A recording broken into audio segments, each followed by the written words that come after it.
Você já parou para pensar por que certas manifestações parecem ganhar força apenas quando há atrações extras, como shows gratuitos? Na minha opinião, isso revela muito sobre as estratégias políticas em jogo.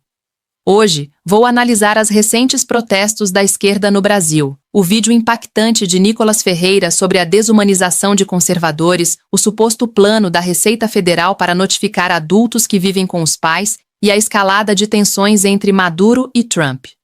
O que vejo aqui é uma narrativa que a grande mídia muitas vezes suaviza, mas eu vou expor os fatos e as implicações reais para nós, cidadãos comuns. Então, o que aconteceu foi o seguinte.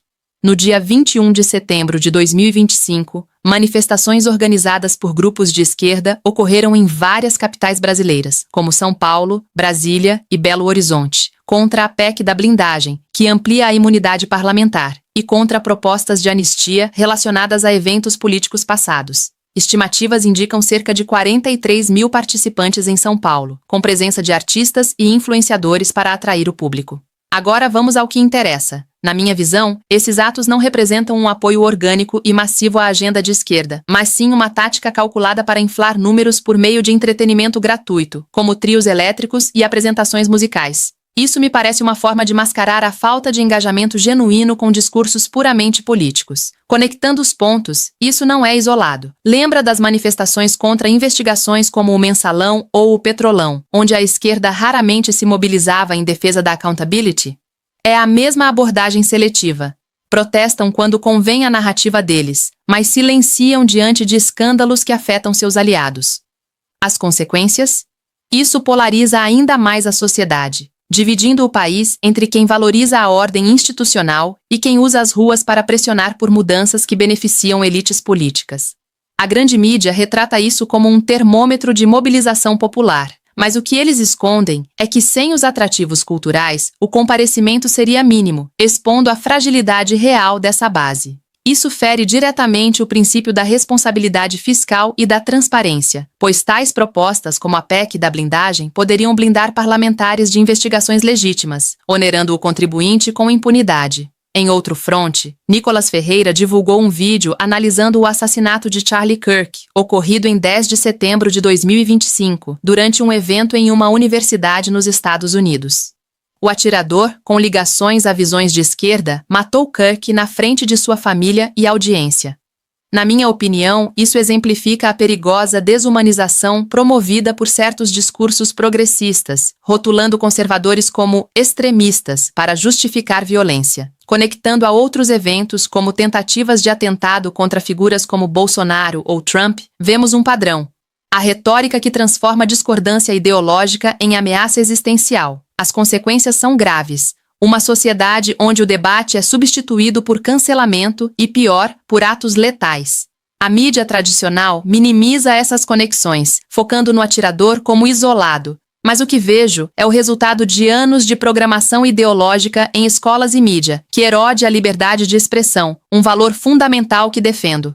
Sobre o alerta fiscal, circulou a informação de que a Receita Federal planeja notificar adultos maiores de 24 anos que moram com os pais a partir de 2026, visando detectar omissões de renda ou aluguéis não declarados. No entanto, a própria Receita desmentiu isso como fake news, esclarecendo que não há tal iniciativa específica. Na minha visão, mesmo sendo um boato, isso reflete o excesso de burocracia no sistema tributário brasileiro, onde o governo busca cada vez mais controlar transações familiares. Conectando a pontos maiores, como a recente reforma tributária, isso sinaliza um caminho para maior intervenção estatal na vida privada. As consequências? Mais pressão sobre famílias de classe média, que já arcam com uma carga tributária elevada, violando princípios de liberdade individual e propriedade privada. A mídia amplifica rumores assim para gerar pânico, mas o verdadeiro problema é o inchaço fiscal que sufoca o crescimento econômico. Por fim, na esfera internacional, Nicolás Maduro convocou agricultores e milícias para defender a Venezuela contra supostas ameaças dos Estados Unidos, enquanto Donald Trump anunciou ataques a embarcações venezuelanas suspeitas de narcotráfico, divulgando vídeos de destruições letais. Na minha opinião, isso é o ápice de uma ditadura em declínio, usando civis como escudos humanos para manter o poder. Conectando a eventos como a crise em Gaza, vemos ditadores empregando táticas semelhantes para acusar potências externas de genocídio. As consequências globais incluem instabilidade no Caribe, afetando rotas comerciais e segurança regional.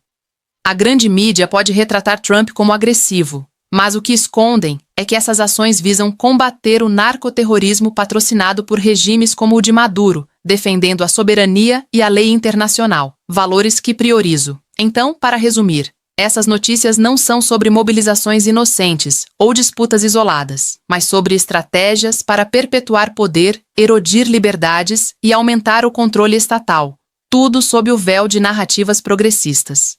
Na minha opinião, isso ameaça os valores tradicionais de responsabilidade e segurança que tanto prezamos. Fique atento, questione as fontes e defenda princípios conservadores. Mas eu quero saber a sua opinião. O que você pensa sobre essas tensões? Deixe nos comentários. Se concorda com essa análise, curta o vídeo, inscreva-se no canal e compartilhe para espalharmos essa reflexão. Considera-se frequentemente que manifestações políticas refletem um apoio genuíno à causa, mas e se o engajamento depender mais de atrações culturais do que de convicções ideológicas? Na minha perspectiva, isso expõe estratégias subjacentes que merecem escrutínio. Neste vídeo, examinarei as recentes manifestações da esquerda no Brasil contra a PEC da blindagem, o vídeo de Nicolas Ferreira sobre o assassinato de Charlie Kirk, o desmentido da Receita Federal quanto a notificações fiscais para adultos que residem com os pais, e a escalada de confrontos entre Nicolás Maduro e Donald Trump. Apresentarei os fatos verificados e minha interpretação, destacando implicações que a mídia tradicional frequentemente omite. Inicialmente, os fatos principais indicam que, em 21 de setembro de 2025, grupos alinhados à esquerda organizaram protestos em diversas capitais brasileiras, incluindo São Paulo, Rio de Janeiro, Brasília e Belo Horizonte, opondo-se à PEC da blindagem, que expande a imunidade parlamentar, e a propostas de anistia relacionadas a eventos políticos anteriores. Estimativas apontam para aproximadamente 42 mil a 43 mil participantes em São Paulo, com presença de artistas e influenciadores para atrair o público. Na minha análise, esses eventos não demonstram um apoio orgânico robusto à agenda progressista, mas sim uma abordagem calculada que utiliza entretenimento, como apresentações musicais, para ampliar a adesão. Isso sugere uma dependência de elementos externos para compensar a ausência de mobilização espontânea em torno de discursos puramente políticos. Relacionando a contextos semelhantes, recorde-se das investigações sobre escândalos como o Mensalão e o Petrolão, nos quais a esquerda raramente se mobilizou em defesa da transparência institucional. Trata-se de uma seletividade que prioriza narrativas convenientes, polarizando a sociedade e minando o equilíbrio entre poderes. As consequências incluem uma maior divisão nacional, onde contribuintes comuns arcam com os custos de instabilidade política, como potenciais atrasos em reformas econômicas. A mídia principal descreve esses atos como indicadores de vitalidade popular, mas, na minha visão, oculta que, sem incentivos culturais, a participação seria substancialmente menor, revelando fragilidades na base de apoio. Isso contraria princípios de responsabilidade fiscal e transparência, essenciais para uma governança eficaz. Em outro aspecto, Nicolas Ferreira divulgou um vídeo refletindo sobre o assassinato de Charlie Kirk, ocorrido em 10 de setembro de 2025, durante um evento na Utah Valley University, nos Estados Unidos, onde o ativista conservador foi baleado na presença de sua família e audiência. O suspeito, de 22 anos, foi detido, e o incidente gerou comoções e debates sobre violência política. Na minha opinião, isso ilustra a desumanização promovida por certos discursos ideológicos que rotulam opositores conservadores como extremistas para legitimar atos violentos. Conectando a incidentes análogos, como atentados contra figuras como Jair Bolsonaro ou Donald Trump, observa-se um padrão de retórica que transforma diferenças ideológicas em justificativas para agressões. As implicações são profundas, fomentando uma sociedade onde o diálogo é suplantado por polarização extrema, ameaçando a liberdade de expressão, um valor fundamental que defendo. A cobertura midiática tradicional tende a isolar o evento como ato individual, mas, na minha visão, ignora o impacto cumulativo de narrativas educacionais e midiáticas que perpetuam divisões educacionais e midiáticas que, quanto ao alerta fiscal, circulou informação de que a Receita Federal planejava notificar adultos acima de 24 anos residentes com pais a partir de 2026, visando detectar omissões de rendas ou aluguéis não declarados. Contudo, o órgão desmentiu categoricamente essa alegação, classificando-a como desinformação.